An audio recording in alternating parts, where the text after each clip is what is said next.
Hello students, कैसे हैं आप लोग। आशा करता हूँ आप लोग बहुत ही अच्छे होंगे। तो चलिए एक बार वेलकम करते हैं आपके अपने चैनल जेएम ट्यूट्स में। और आज हम लोग देखने वाले हैं मैथ्स के सिलेबस को। जैसा कि आपको पता है कि बहुत सारे बच्चे जैक बोर्ड से 10th के एग्ज़ाम को दे चुके हैं और मैथ्स की पढ़ाई आगे करने वाले हैं, यानी कि साइंस लेकर आगे पढ़ने वाले हैं। तो उनके लिए ये जानना जरूरी हो जाता है कि मैथ्स में उन्हें क्या क्या पढ़ना है। तो आज हम लोग आईसी फर्स्ट ईयर के मैथ्स के सिलेबस को कवर करेंगे और नेक्स्ट वीडियो में आईसी सेकंड ईयर के सिलेबस को कवर किया जाएगा। तो चलिए देखते हैं आईसी फर्स्ट ईयर के मैथ के सिलेबस को।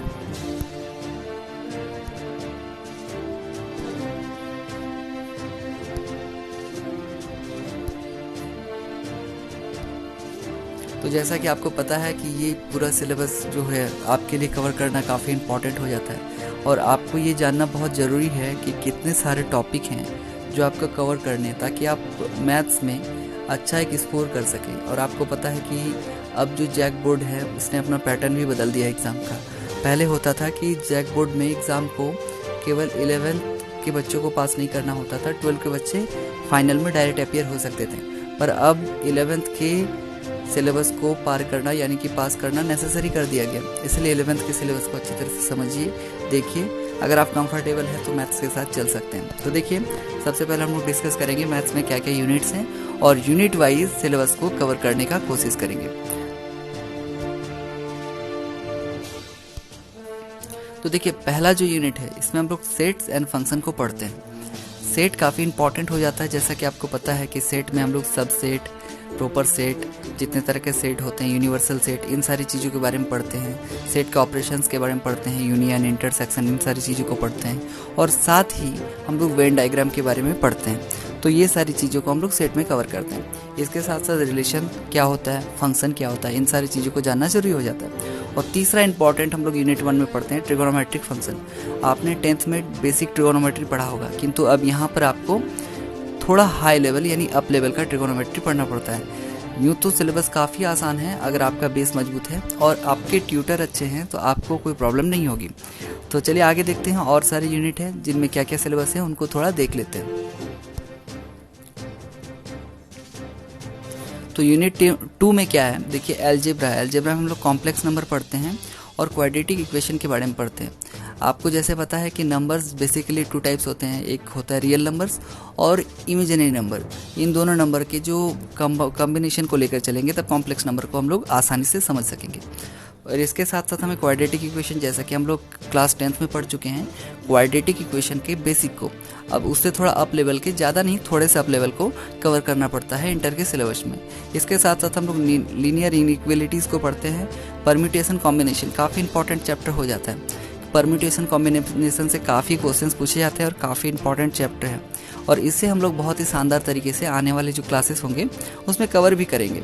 और देखिए, इसके साथ साथ हमें बाइनोमियल थ्योरम और मैथमेटिक्स जो होता है उसका स्पेशल पार्ट होता है मैथमेटिकल इंडक्शन, जिसमें किसी भी थ्योरम को, किसी भी फॉर्मूले को एक बेसिकली फंक्शन के साथ प्रूव किया जाता है और उसके थ्रू उसको कुछ कंसिडर करके लास्टली हम लोग प्रूव कर देते हैं। तो बहुत ही ईजी है, आसानी से आप लोग समझ पाएंगे आगे की अगर कंटिन्यू क्लासेस को आप ज्वाइन करते हैं। तो इसमें हम लोग बाइनोमियल थ्योरम को और मैथमेटिकल इंडक्शन को भी यूनिट 2 में ही कवर करेंगे।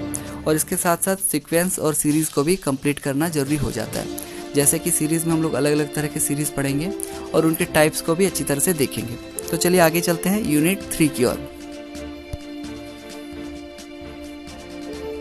तो यूनिट 3 में हम लोग क्या क्या पढ़ते हैं, हम लोग कोऑर्डिनेट ज्योमेट्री पढ़ते हैं, जैसा कि हम लोग पहले भी पढ़ चुके हैं।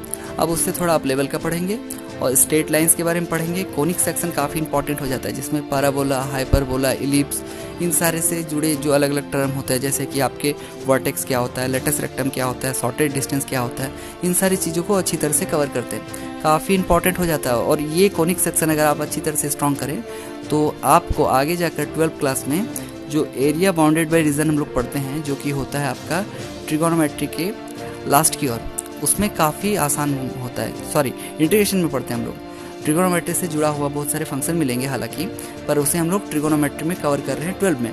तो काफ़ी इंपॉर्टेंट हो जाता है, इसलिए कोनिक सेक्शन को 11th में जानना काफ़ी ज़रूरी हो जाता है। कोनिक सेक्शन से रिलेटेड बहुत सारे क्वेश्चंस एग्जाम में पूछे जाते हैं। इसके साथ साथ हम लोग इंट्रोडक्शन टू 3 डायमेंशनल ज्योमेट्री को भी पढ़ेंगे। बिल्कुल, इंट्रोडक्शन पढ़ेंगे मतलब कि 3D कॉन्सेप्ट को अच्छी तरह से देखेंगे। बेसिकली आपने 10th तक 2D को देखा होगा, मतलब एक डायमेंशन दूसरा डायमेंशन XY एक्सिस को पढ़ा होगा। यहाँ पे XY के साथ Z एक्सिस को कंसीडर करके 3D के बारे में अच्छी तरह से पढ़ा जाता है और बेसिकली नॉलेज को हम लोग अच्छी तरह से लेके चलेंगे और काफ़ी इफ़ेक्टिव स्टडी हम लोग करेंगे। तो चलिए चलते हैं आगे, यानी कि 4th यूनिट की ओर। और 4th यूनिट में कौन सा इंपॉर्टेंट चैप्टर्स है जिनको कवर करना है देख लेते हैं। देखिए यूनिट 4 में हम लोग लिमिट्स एंड डेरिवेटिव्स के बारे में पढ़ेंगे। बिल्कुल, लिमिट क्या होता है, कोई फंक्शन किस तरह से जीरो के करीब होता है या दूर होता है, फंक्शन को कैसे हम लोग लिमिटेशन में बाउंड करते हैं, इन सारी चीज़ों के बारे में पढ़ेंगे। डिफ्रेंसिएशन में हम लोग अच्छी तरह से पढ़ेंगे, जो अलग अलग डिफ्रेंसिएशन के मेथड होते हैं। जनरली जो बेसिक डिफ्रेंसिएशन है उसको सीखेंगे और थोड़ा उससे अप लेवल के डिफ्रेंसिएशन को भी सीखेंगे। डिफ्रेंसिएशन जानना काफ़ी इंपॉर्टेंट हो जाता है क्योंकि हम लोग 11th में और 12th में फिजिक्स के बहुत सारे टर्म्स आएंगे जिसमें डिफ्रेंसिएशन की ज़रूरत होगी। इसलिए not only for mathematics but also for physics differentiation काफ़ी इंपॉर्टेंट हो जाता है, इसलिए इसको अच्छी तरह से हम लोग कवर करने वाले। आगे देखते हैं नेक्स्ट यूनिट में हम लोग क्या पढ़ने वाले।